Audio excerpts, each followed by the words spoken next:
이렇게 코비드 19으로 주변이 굉장히 좀 어려움을 겪게 됐는데 성경 퀴즈 대를 준비하느라고 우리 김유리 성도가 한 달을 아마 준비를 한 것 같아요. 아주 너무 철저하게 준비를 했습니다.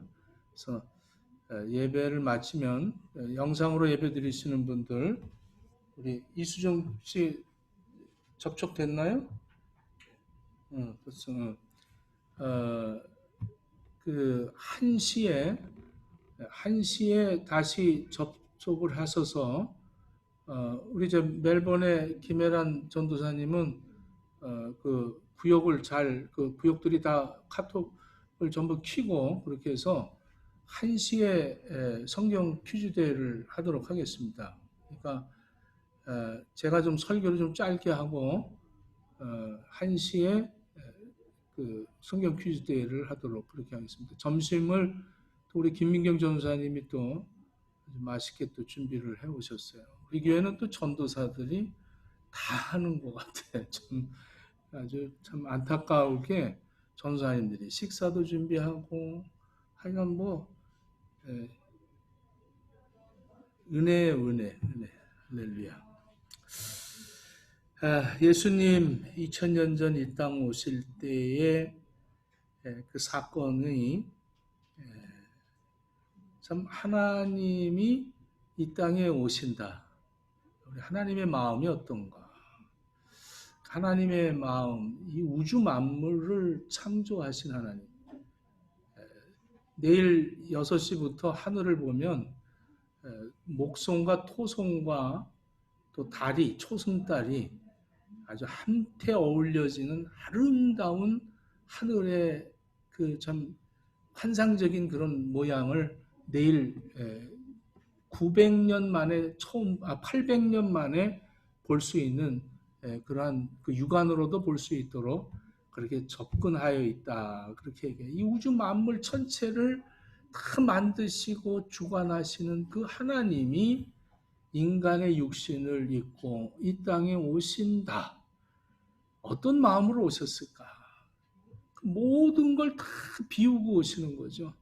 자기 자신을 다 그 권세, 권능, 모든 것들을 전지전능, 무소부재 이 모든 것을 다 비우고 이 땅에 오실 터인데 그 오실 때 어떻게 오셨는가? 아무에게나 그렇게 오신 것이 아니라 하나님이 인간의 육신을 입고 오셔야 되기 때문에 그 인간의 육신을 어떻게 입으셨는가를 오늘 이 누가복음 1장에서는 우리들에게 그 하나님의 오시는 방법을 가르쳐 주고 계십니다. 우리들도 지금 이 다시 오실 예수님을 기다리고 살아가는데 다시 오시는 그 예수님은 어떤 마음으로 오실고 어떻게 오실까? 그것을 우리가 한번 이렇게 나 자신을 비추어서 하나님은 어떤 마음으로 자신을 비우셨는가? 그리고 하나님이 오실 때 나는 쓰임을 받을 수 있을까? 하나님을 맞이하기는 맞이할 텐데 나는 쓰임을 받을 수 있을까? 여기에 대해서 우리가 한번 좀 거기에 포커스를 맞춰서 말씀을 대언하려고 합니다. 성탄절이 이제 며칠 안 있어서 우리에게 참 기쁘다 구주 오신 날을 찬양을 해야 되는 그런 시기죠.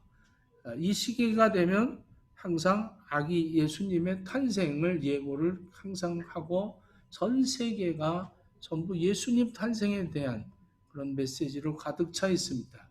저는 우리 행복의 교회의 담임 목사로 예수님의 탄생을 어떻게 이것을 말씀을 준비할까 하고 한 주간 동안 준비해서 좀 또 영상으로 나가기 때문에 사람들이 보는 또 제가 설교한 것을 후배들이 또 많이 후배 목사들이 보기 때문에 그냥 쉽게 이렇게 할 수가 없어서 많이 기도하면서 준비를 했는데 간단하게 생각하지 마시고 이 말씀을 잘 받아서 나도 예수님에게 쓰임을 마리아처럼 쓰임받는 그런 복된 삶이 여러분들에게 회복되어지기를 축원합니다.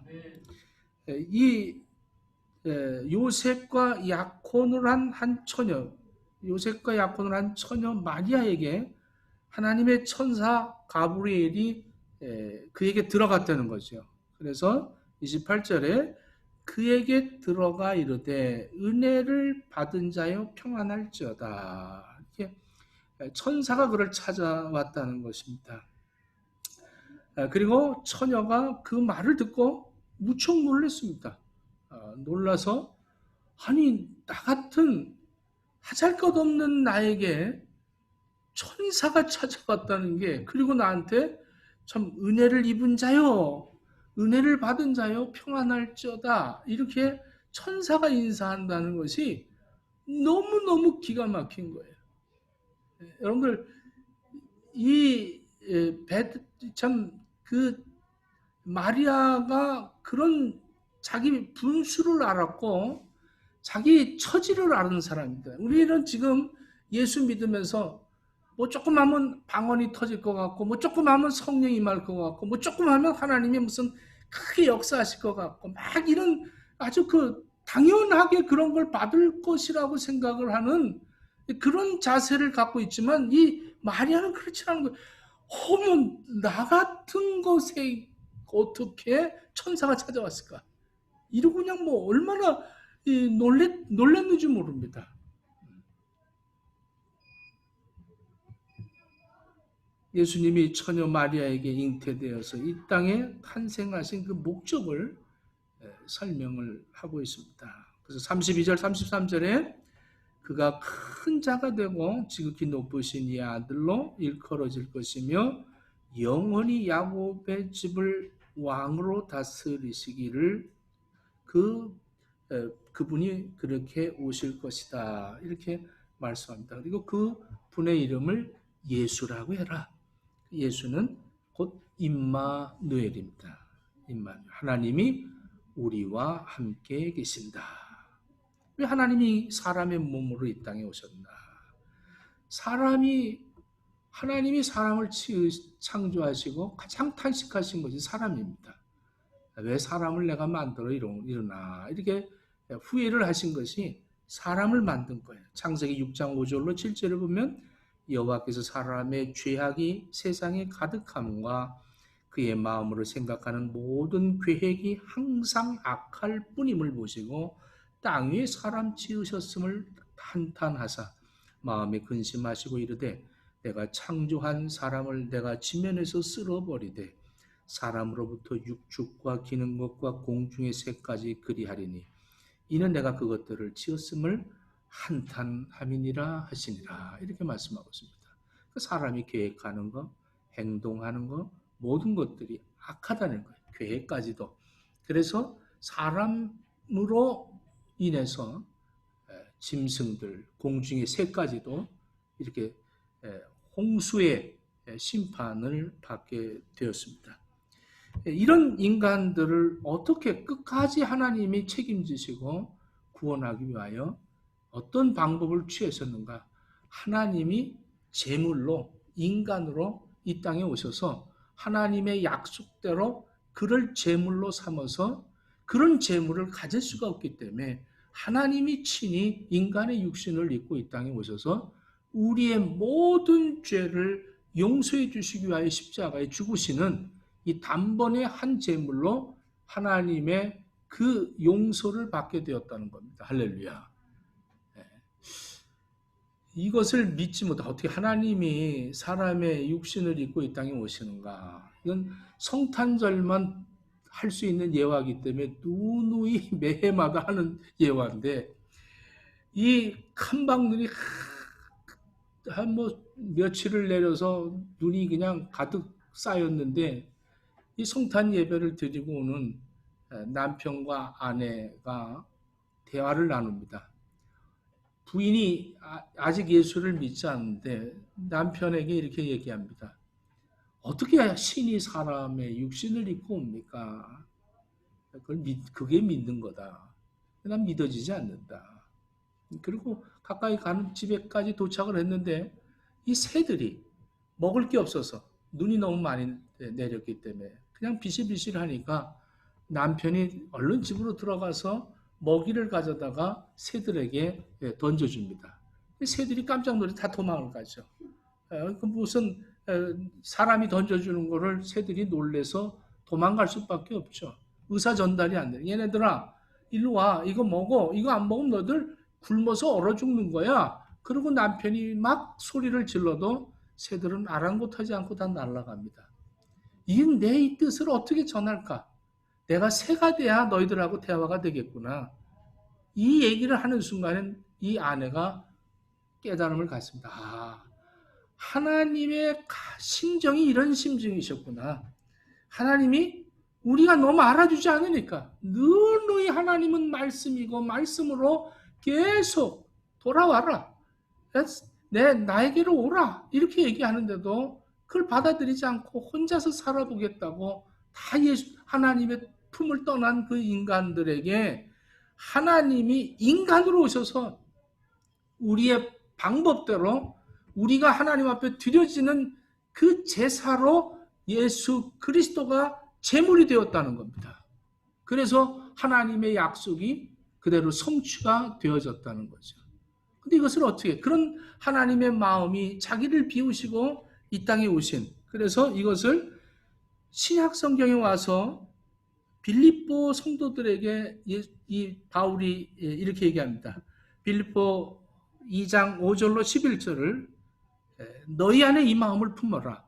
곧 그리스도 예수의 마음이니 그는 근본 하나님의 본체시나 하나님과 동등됨을 취할 것으로 여기지 아니하시고 오히려 자기를 비워 종의 형체를 가지사 사람들과 같이 되셨고 사람의 모양으로 나타나사 자기를 낮추시고 죽기까지 복종하셨으니 곧 십자가에 죽으심이라. 그러므로 하나님이 그를 지극히 높여 모든 이름 위에 뛰어난 이름을 주사 하늘에 있는 자들과 땅에 있는 자들과 땅 아래에 있는 자들로 모든 무릎을 예수 이름에 꿇게 하시고 모든 입으로 예수 그리스도를 주라 시인하여 하나님 아버지께 영광을 돌리게 하셨느니라. 이렇게 말합니다. 너희 안에 이 마음을 품어라. 곧 그리스도 예수의 마음이다.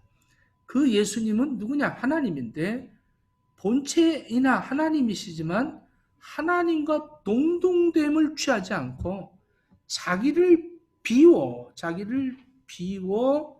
종의 형체로 너희 안에 이 마음을 품어라. 자기를 비워. 굉장히 좀 중요한, 너희는 이 마음을 품어라. 예수의 마음. 그 예수님은 어떤 마음이냐? 자기를 비웠다. 하나님과 동등하지만 자기를 비우고 종의 형체를 가지고 이 땅에 오셨다. 성육신하셨다는 거죠. 인카네이션 했다. 하나님의 권능을 포기하셨다. 이런 얘기입니다. 하나님의 3대 속성은 무소부재시고 전지전능이시고 독립적인 권능을 갖고 계십니다. 누구에 의해서 되어지는 권능이 아니라 그냥 자체적인 권능을 갖고 계신 절대 권능이죠. 하나님으로서의 절대 존엄과 권능을 포기하고 인간의 모습으로 종의 형체로 이 땅에 오셨다. 자신을 비웠다. 헬라어로 에켄노센, 자기를 완전히 비웠다는 거죠. 완전히 비웠다. 이 성탄절 주님의 탄생을 진심으로 우리가 축하해야 되는데 어떻게 그 성탄절을 우리가 맞이할 것인가? 2020년 이 코비드 19으로 한 해를 어떻게 보냈는지 마스크로 보내온 이런 한 해 동안에 정말 우리가 성탄절을 맞이하면서 어떤 마음으로 예수님의 마음으로 성탄절을 맞이하려는 거예요. 자기를 비우고 여러분들 우리 자신을 비우고 예수님 맞이합시다. 탐욕을 버려라. 욕망을 버려라. 미움과 증오심을 버려라. 성공에 대한 집착을 버려라. 부자 되려고 하지 마라. 얼마나 성경에서는 수없이 자기를 비우라고 얘기합니까? 예수님께서 자신을 비우신 내용을 보면 이렇게 세 가지로 이렇게 구분한다면 하나님과 동등됨 이걸 버리셨다는 거죠. 비우셨다는 거죠. 주권, 존엄성, 특권. 두 번째로 종의 형체로 왔다. 인간이 되셨다. 자신을 낮춰서 어떻게 하셨다? 하나님의 말씀을 순종하기 위하여 자기가 죽으셨다. 자기를 비우기 위해서 이렇게 하셨다는 거죠. 주님을 따르는 자, 주님의 마음을 본받으려고 하는 성도들은 바로 이런 마음을 갖는다. 예수님의 탄생을 축하하는 우리들은 우리가 예수님을 이렇게 축하하려고 하면 우리도 비워야 그 비움의 만남이 생기는 겁니다. 자기 자신을 비운다. 이건 결단이죠. 내게 있는 모든 특권, 내 자존심, 내 명예, 내 물질 소유, 성공, 욕망 이런 걸 다 비워야 예수님을 맞이할 수 있는 거 아닙니까? 가장 낮은 자의 모습으로 섬기는 종으로 그렇게 예수님이 오신 것처럼 나도 그렇게 되어야 예수님과의 만남이 진정한 만남이 되지 않겠어요? 예수님이 이 땅에 오신 것은 하나님의 뜻을, 하나님의 말씀을 성취하시기 위해서 오셨기 때문에 순종하는 마음으로 하나님의 말씀을 순종하여 순교자의 마음을 가질 때 그때 예수님과의 이 만남이 되어지는 거 아니겠어요? 예수님이 이 땅에 오실 때 제일 먼저 만난 사람이 누굽니까? 예수님이 이 세상에 하나님이 인카네이션 와서 인간의 육신으로 오시려면 인간으로 와야 되는데 그 잉태하는 그 사건이 바로 마리아라는 한 여성을 선택했다는 겁니다. 그래서 마리아와 최초로 만남이 되는 거죠. 천사가 와서 가브리엘이 너가 임신할 것이다. 이 수태 보고가 있는 거예요. 너 임신할 것이다. 이렇게 천사가 와서 마리아에게 이렇게 보고를 합니다. 그러니까 통지가 오는 거죠. 통지가 너 임신한다. 그리고 통지를 준 겁니다. 마리아가 어떤 여성이었기 때문에 하나님이 그를 택해서 그렇게 사용을 하셨을까? 그래서 우리가 마리아를 한번 이렇게 마리아의 그 믿음을 보도록 하려고 합니다. 34절에 보니까 마리아가 천사에게 말하되 나는 남자를 알지 못하니 어찌 이런 일이 있겠습니까? 이렇게 말합니다. 37절에 되죠. 하나님의 모든 말씀은 능하지 못하심이 없다. 여러분들 하나님의 말씀은 천사도 믿어요. 할렐루야. 능하지 못함이 없다. 하나님 말씀은. 참 38절에 이 마리아가 이렇게 얘기합니다. 주여 여종이 오니 말씀대로 내게 이루어지이다. 이렇게 말합니다. 믿음이 없이는 하나님을 만날 수가 없습니다. 마리아는 하나님의 말씀이라니까 하나님의 말씀은 능치 못함이 없다. 그 말씀을 받는 그 순간에 마리아는 나는 주의 종이오니 말씀대로 내게 이루시옵소서 이렇게 얘기를 하는 겁니다. 여러분들 신앙과 신념은 엄연히 구분되어집니다. 우리말로 이 믿음이라고 그러죠. 이 신념이라는 것은 내가 이해하고 받아들여질 때에 그걸 믿어지는 것을 신념이라고 합니다. 그래서 설교를 듣고 그렇구나 그럴 것 같아. 그래 믿을게 아멘. 이거는 신념으로 믿는 신앙이죠. 근데 하나님의 말씀입니다 라고 말씀을 믿을 때 이걸 신앙이라고 그러는 겁니다. 근데 그래서 신념과 신앙을 너무 우리는 이렇게 구분을 짓지 못하고 살 때가 많이 있어요. 자신이 배우고 자신이 경험하고 자기가 사색하고 사상, 이념, 진리 이런 것들을 추구해서 그것이 깨달아지고 내 것이 되어질 때 그것을 믿는다. 그것은 믿음이 아닌 거예요. 그것은 신념이지 그것을 믿음이라고 착각하면 곤란합니다. 신앙이란 하나님의 말씀을 그대로 믿는 겁니다. 할렐루야. 하나님께서 말씀하셨습니다. 아멘. 그대로 될 줄 믿습니다. 이게 믿음인 거예요. 내가 판단해도 안 될 것 같고 곤란할 것 같고 목사님 어떻게 암이 고쳐집니까? 목사님 어떻게 이게 될 수 있습니까? 그 신념을 가지고 반박을 할 때도 뭐라고 대답해 줄 것이 없어. 신앙이 아니고 이걸 어떻게 같이 어프로치가 될 수가 없어. 만남이 가질 수가 없는 거야. 이해가 안 되는 거죠. 어떻게 신념에 차 있는 사람이 신앙을 이해할 수 있겠습니까? 안타까울 때가 많죠. 자기들의 동의를 받아들여서 그것을 믿음으로 갖고 있는 것을 그것을 믿는다고 생각을 하고 신앙생활하는 사람들이 얼마나 많이 있는지 모릅니다. 우리가 믿고 사랑하는 하나님께서 그렇다고 말씀하시면 맞습니다. 하나님 아멘. 그래요. 그대로 될 줄 믿습니다. 이게 믿음인 거예요. 우리 행복의회가 이 믿음을 회복하기를 축원합니다. 마리아에게 처음 가브리엘 천사가 마리아에게 이렇게 아들을 낳을 것이다 이렇게 말할 때 그 신념의 차원이 아니었어요. 아니 처녀인데요. 아유 내가 처녀가 임신하면 큰일 나는데요. 여기 어디 이건 과학적으로 입신이 이건 안 되는 건데요. 이렇게 자기 신념을 얘기하죠. 그때 천사가 얘기하는 거예요. 하나님의 말씀은 그대로 되어진 안 되는 게 없다는 거예요. 그러니까 이 천사의 말을 듣는 그 순간에 신념을 포기하고 신앙을 회복하지 않습니까?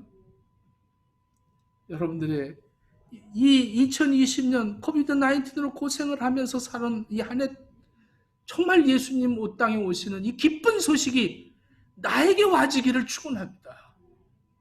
믿음으로 그것을 받아들이기를 축원합니다.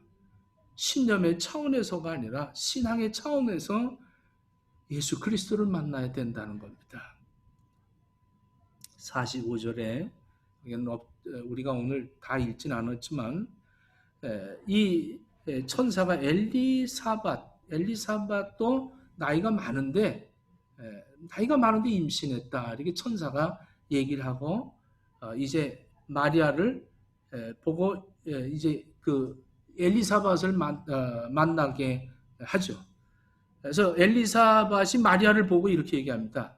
누가복음 1장 45절에 보니까 주께서 하신 말씀이 반드시 이루어지리라고 믿은 그 여자에게 복이 있도다. 엘리사밧이 그렇게 얘기를 하는 거예요. 엘리사밧이 마리아를 딱 보는 순간 네가 그 말씀이 그대로 될 것이라고 믿는 너가 복이 있구나. 이렇게 얘기합니다. 우리가 남다르게 복되다, 복받았다. 이게 뭡니까? 세상 사람들은 믿지 못하는데 우리는 믿어지는 거예요. 그렇지 않습니까? 세상 사람들은 기도가 뭔지 모르는데 우리는 기도할 수 있는 거예요. 우리는 어떻게 예배드리는가를 아는 거죠. 어떻게 구원받는가 그걸 알잖아요. 이건 내가 어떻게 무슨 신념으로 되어지는 것들이 아닌데 하나님이 나에게 믿음을 선물로 주셔서 그걸 믿게 하시는 거예요. 이걸 신앙이라고 그러는 거예요. 오늘 다 하나님 믿죠? 예수님이 나를 위해서 죽으신 거 다 믿잖아요. 이거 뭐 부모가 막 믿어야 되는 거야. 지옥까지 맞고 천국 가야지 이런다고 믿어집니까? 그게 안 되는 거예요. 무슨 뭐 수술을 해갖고 뇌 수술을 해서 예수 복음을 집어넣을 수도 없는 것이고 이건 과학적으로 의학적으로 이건 교육적으로 될 수가 없어요. 혈육으로 될 수 없는 거예요. 근데 우리는 그 믿음을 가졌다는 거예요. 이거 복이 있다는 거예요. 엘리사벳이 마리아를 보고 말씀대로 이루어질 것이라는 믿는 그 믿음 가진 너가 복이 있다. 다 우리는 복 받은 사람들입니다. 오늘도 이렇게 마스크 쓰고 이렇게 예배 드리는 게 얼마나 복입니까? 저도 아까 마스크 까만 걸 쓰라서 까만 걸 썼더니 닌자 같아갖고 아주 굉장히 좀 저한테 우리가 마리아를 본받아야 된다. 이 믿음. 28절, 29절 마리아가 이르되 주의 여종이오니 말씀대로 이루어지이다. 참 29절 처녀가 그 말을 듣고 놀라 이런 인사가 어찌미뇨 생각하며 천사가 마리아여 무서움 말라 내가 하나님께 은혜를 입었느니라 이렇게 말합니다. 자기가 그런 인사를 받을 만한 사람이 아니다. 마리아는 아주 겸손한 그런 여성이었다는 거죠. 우리가 마리아의 신앙을 본받으려면 겸손을 본받아야 됩니다. 겸손. 할렐루야. 그의 여종 비천한 나를 돌보셨습니다. 이 마리아의 노래에 보면 이제 1장 누가복음 1장 48절에 쭉 마리아가 하나님 앞에 노래하는 것이 나오는데 여종의 비천함을 돌아보셨다. 천사의 방문까지 나를 하나님이 택해서 나를 통해서 하나님이 아이를 낳게 하신다.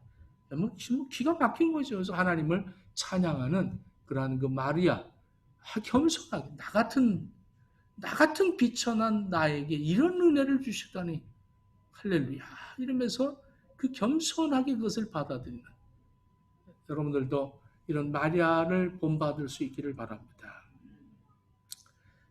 국어를 잘하려면 주제를 잘 알아야 되고 수학을 잘하려면 분수를 잘 알아야 된다.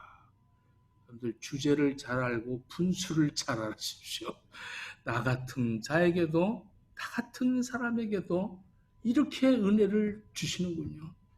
이 시대에 나 같은 참 주제 넘지 못한 내가 분수 이거 참 내가 압니다. 그런데 나에게 이런 은혜를 주셨군요. 겸손하라는 거죠. 겸손하라. 슈베르트의 아베 마리아, 특별히 성탄절이 오면 우리 귀에 많이 들리죠. 아베 마리아. 저도 아베 마리아를 한번 끝까지 불러본 적이 있는데 참 그 아베 마리아. 뭐 요즘 교회에서도 이걸 솔리스트들이 불러요. 이 헌금송으로. 그리고 뭐 또 이 아베 마리아 끝나면 아멘 그래요. 이게 참 아주 큰 문제죠. 이건 예수 믿는 사람들은 이 노래 불러서는 안 되는 노래들입니다. 근데 이걸 예배 시간에 찬양으로 부르는 거예요. 아베 마리아 이 성모요. 이 가사를 보면 이렇게 되어 있습니다. 아베 마리아 성모요. 방황하는 내 마음 그대 앞에 꿇어앉아 호소하오니 들으소서. 내 기도 드리는 마음 평안히 잠들게 하소서.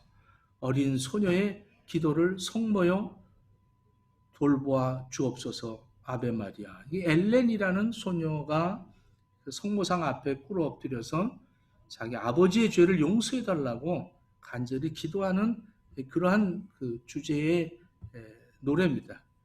이 슈베르트의 이 엘렌의 세 번째 노래가 이 아베 마리아입니다. 그러니까 성모, 이 성모송으로 이것을 로마 캐톨릭에서 사용했죠. 이 초대교회에서는 마리아는 주목받지 못했습니다. 우리 사도행전 2장, 그러니까 사도행전 2장 전까지는 마리아가 이렇게 가끔 마리아 이름을 이렇게 등단이 되는데 사도행전 2장부터 마리아는 전혀 앞으로 나서지를 않습니다. 그러니까 마리아는 아주 겸손하게 뭐 제자들한테 예수님이 십자가에서 죽으시면서 요한에게 내 사랑하는 제자다 보소서 당신의 아들입니다. 이러면서 마리아에게 얘기를 하잖아요. 그러니까 제자들도 뭐 예수님의 어머니 마리아를 굉장히 뭐 참 가까이 했지만 이 제자들은 절대 마리아를 앞으로 내놓지 않았습니다. 그런데 이것이 이 로마에서 만들어진 이 기독교가 마리아를 숭배하게 되죠. 그래서 마리아는 죄가 없다. 마리아는 죽지 않고 승천했다. 마리아는 우리의 중보자다. 이렇게 해서 이 마리아를 숭배를 합니다. 성경에는 어디 한 군데도 이 마리아에 대한 이런 것을 거론하지 않습니다. 이 천주교가 이런 주장으로 이 마리아를 숭배하고 있는 것입니다. 마리아는 그렇게 뭐 신앙적으로 참 좋은 모본은 될 수 있어도 우리가 뭐 마리아가 우리의 중보자다. 이거는 성경이 아니라는 것을 여러분들이 알아야 됩니다. 마리아가 참 갖고 있는 그 신앙은 우리가 본받아야겠죠. 신앙은. 근데 그 마리아를 숭배해서는 안 된다는 겁니다. 또 마리아에게 우리가 배워야 할 점은 값비싼 은혜를 가졌다는 거예요. 값비싼 은혜. 참 마리아가 가르쳐주는 이 신앙에서 우리가 배워야 할 것은 아주 값진 은혜를 받은 거예요. 이 은혜는 아무나 받는 것이 아닙니다. 우리 행복의 교회 식구들도 이런 은혜를 사모하시기를 축원합니다. 값싼 은혜와 값진 은혜, 이건 엄연히 다르죠. 아이를 낳으면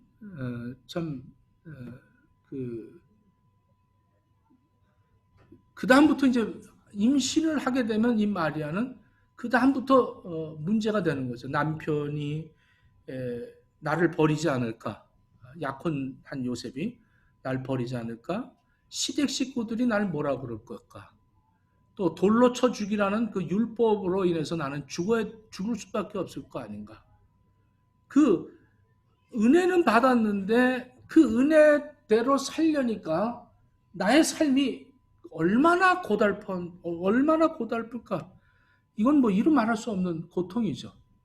이런 이것을 값비싼 은혜다, 이렇게 얘기를 하는 겁니다. 값비싼 은혜다. 우리 값싼 은혜는 뭐냐면 복을 주시고 건강을 주시고 잘 먹고 잘 살게 해주시고 내 자식 잘 되게 해주시고 형통하게 해주시고 성공하게 해주시고 돈 많이 벌게 해주시고, 이런 값싼 은혜만 우리는 하나님 앞에 얻으려고 하고, 값비싼 은혜, 이 값비싼 은혜, 이 은혜를 받아서 내가 이런 고통을, 예수님과 함께 이 고통을 겪고 예수님을 잉태하고 그것을 겪는 그 마리아를 진정한 값비싼 은혜라는 거예요. 이 은혜가 교회에 없기 때문에 교회가 비난을 받고 있는 겁니다. 독일의 신학자 보네포가 쓴 나를 따르라는 책을 보면 값비싼 은혜라는 말이 많이 나옵니다. 주님의 말씀에 순종하며 살아가는 동안 우리는 원치 않는 일들을 많이 겪게 되고 나의 소중한 것들을 드려야 하며, 이런 희생과 헌신을 통해 깨닫고 누리게 되는 은혜를, 이것을 값비싼 은혜라는 거예요. 여러분, 정말로 부르심을 받았다, 나를 따르라는 그 주님의 부르심을 받는 그 순간에 그것이 값비싼 은혜라는 거예요. 이 주님을 따를 때의 고통은 이루 말할 수 없는 거예요. 저도 예수 믿고 세례받고 장로의 아들로, 권세 아들로 태어났지만, 그러나 정말로 예수님의 부르심을 받는 순간, 여러분, 그냥 그 부르심을 받기 전까지는 잘 먹고 잘 살고 잘 놀고 건강하고 모든 것을 성공으로, 그저 아버지를 본받아서 잘 살겠다, 이런 의도의 삶을 가져야 될 나가 어느 날 순간에 하나님의 부름을 받는데 나를 따르라는 거예요. 그 순간부터 그것이 값비싼 은혜인 거예요. 그때부터 전도사 역할을 하는데, 여러분, 집에서 있는 걸 가져다가 목사님한테 드리고도 맨날 배지값 태우고 새벽에 샷다 올리고 교회에서 잠을 자고 산에 올라가서 비 맞으면서도 이 비닐을 뒤집어 쓰고, 왜 그렇게 기도를 해야 되는지 나를 위해서 기도해 본 적은 없고, 그러면서 받는 은혜가 이루 말할 수가 없는 거예요. 너무 감격스러운 거예요. 기쁘고 즐거운 거예요. 바보 취급하고 업신여기고, 그런데도 그렇게 기쁘고 즐거운 거예요. 이 은혜는 어떻게 감당이 안 되는 거예요. 누가 알아주지도 않아요. 그런데 그 기쁜 거예요. 교회 와서 혼자서 기도하는데 너무 좋은 거야. 세례를 받는데 얼마나 기쁜지 몰라. 군대에서 세례를 7번 받았어요. 유아 세례 받았어요. 그런데도 그 세례 받을 때마다 떤 거보다 먹으려고 또 세례 받던 그런 내가 진정으로 하나님의 부름을 받고 다시 세례 받겠다고 와서 세례 받는데 얼마나 울었는지 몰라. 막 코가 막 줄줄 흘러서 올리면 이쪽에서 또 내려오면서, 그러면서 몇 시간을 울었는지 몰라. 그 은혜가 값진 은혜 아닙니까? 그 값비싼 은혜를 여러분들 체험해 보십시오. 맨날 값싼 은혜만 잘 먹고 잘 살려고 하는 그런 은혜. 교회가 세상으로부터 존경과 사랑을 받지 못하는 이유가 바로 이런 거 아닙니까? 우리가 받아 누려야 할 은혜는 바로 이 마리아, 값비싼 은혜입니다. 이제 어떡할까? 말씀대로 이루어 주십시오. 그 순간부터 이 마리아의 그 고통은 이루 말할 수가 없는 거 아니에요. 로마에 가면 바티칸시 그 광장에 베드로 성당이 있습니다. 저는 그 성당에 가서 정말 감격한 게 뭐냐면 그 대리석으로 이 조각을 했는데 너무 기가 막히게 조각을 했어요. 죽은 예수를 끼안고 있는 마리아의 이 동상입니다. 얼마나 그 슬픈 모습이, 자기 아들이 죽은 그 모습을 보는 그 고통, 이게 마리아의 고통이라는 거예요. 마리아는 그 말씀을 이루기 위해서 그 고통을 이제 시작을 하는 거죠. 그러면서도 그는 하나님의 말씀이 이루어짐에 대해서 너무 감격하며 그 은혜를, 그 큰 은혜를 그렇게 받으면서 살았다는 겁니다.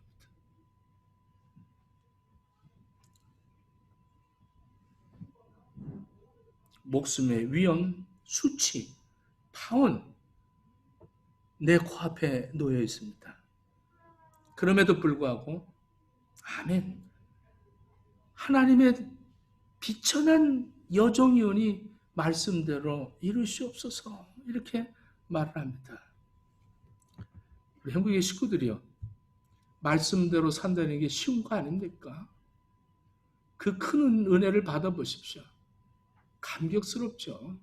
정말 누가 비웃을 때의 기쁨, 바보 취급당할 때 참 그런 마음의 평안함, 그런 거 한번 여러분들 느껴보십시오. 전도사 아니면 뭐 얼마든지, 또 우리 교회도 이제 새로 이제 전도사 시작하는 분들 보면 뭐 교회 안답시고 뭐 하고 막 자기 그것만 하는 게 아니라 순종을 배우게 돼 있어요. 목사 말에 100% 순종하는 거죠. 때리면 저도 그때 미안한데 이게 말이 잘못 나온 것 같은데, 우리 그 엄기훈 목사님 참 뭐 한 주먹감인데 그냥 100% 순종하는 거야. 아멘, 아멘. 그냥 목사님 말씀이면 뭐 어떻게 할 수가, 목사 그림자를 밟기도 못했다니까. 가방 들고 다니고 이랬어요. 근데 요즘은 전도사만 아니면 안 그러죠. 근데 전도사로 가고 이제 주님의 그 부름을 따라가니까 그렇게 되는 거예요. 그러고도 지금 이렇게 목회를 이렇게 하고 있잖아요. 그래도.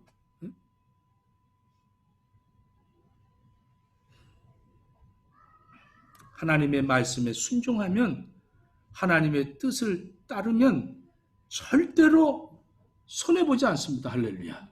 하나님의 일은 공짜가 없어요. 이거 분명합니다.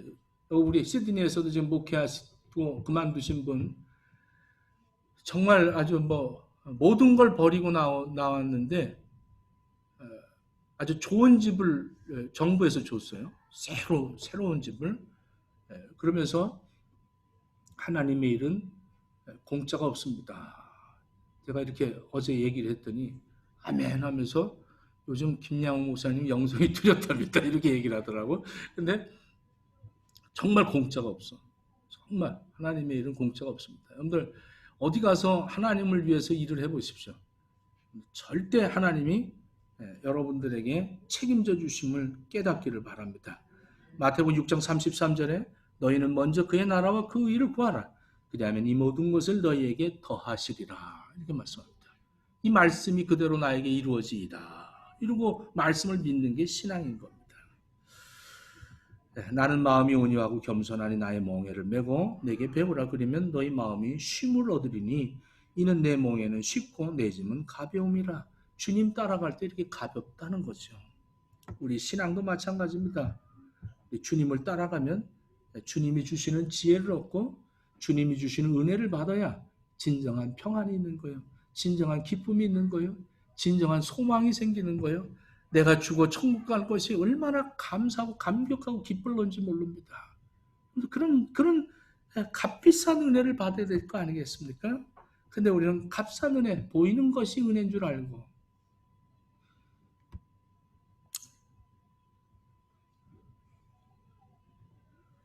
우리 행복의 교회 식구들이요, 이번 성탄절날 우리 마리아의 신앙이 여러분들 갖고 자기를 비우고 마리아의 신앙을 갖고 값비싼 은혜를 여러분들이 경험하면서 이 성탄절 주님의 오심을 기뻐하며 맞이하시고 또 다시 오실 예수님을 여러분들이 맞이할 수 있는 값비싼 은혜를 회복하는 저와 여러분들 되어지기를 예수님 이름으로 축원합니다.